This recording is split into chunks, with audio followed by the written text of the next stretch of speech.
Hi, welcome to Hina's videocast. So this is my second video in the cognitive development series. So if you have missed the first video, so do check it out.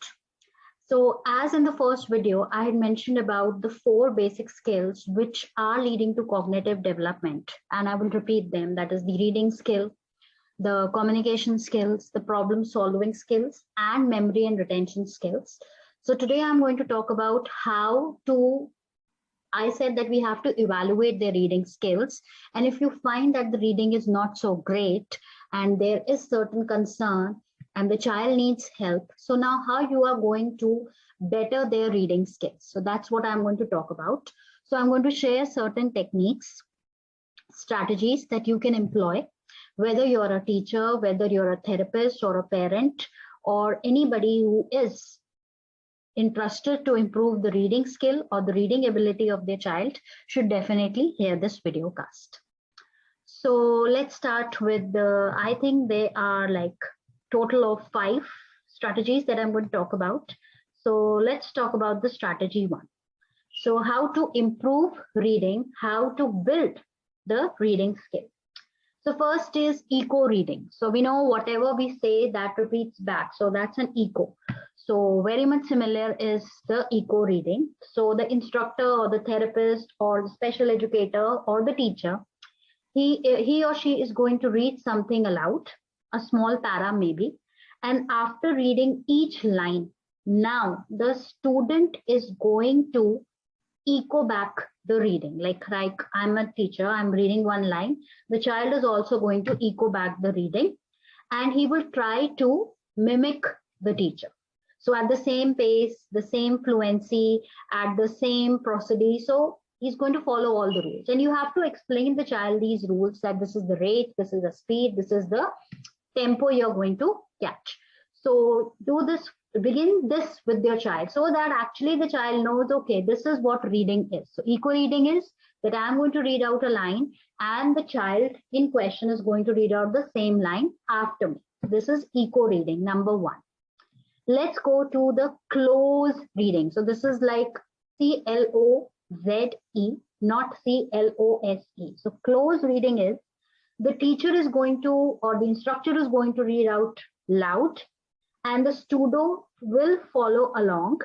And when the teacher is going to pause, now the student has to be very quick to say the next word.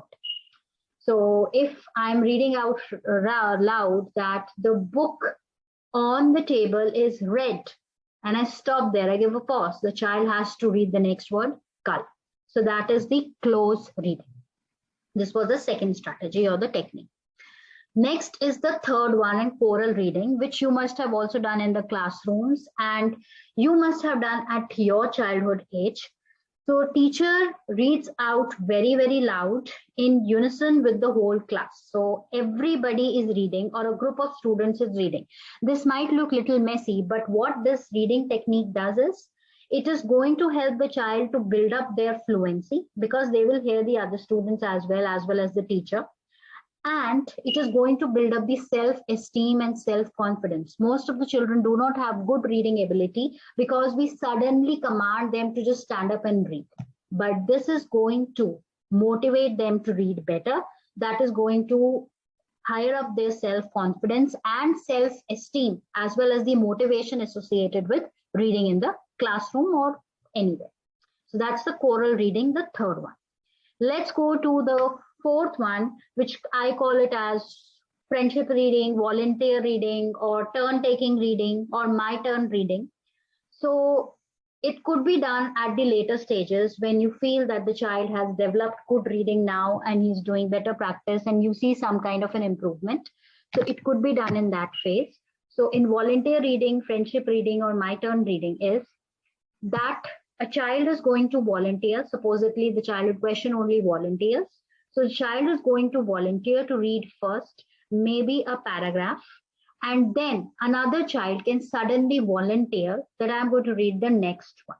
So this is called volunteer reading. So this is also going to help in motivation. It is also going to ease down the anxiety related to reading. So reading can lead to a lot of anxiety, that the child is going to be judged for the voice, or the child would be judged for the what you call the tone, or the child would be judged for the pronunciation, that ways. So this can lead to anxiety. So keep this in mind. So this is a point that you need to keep in mind.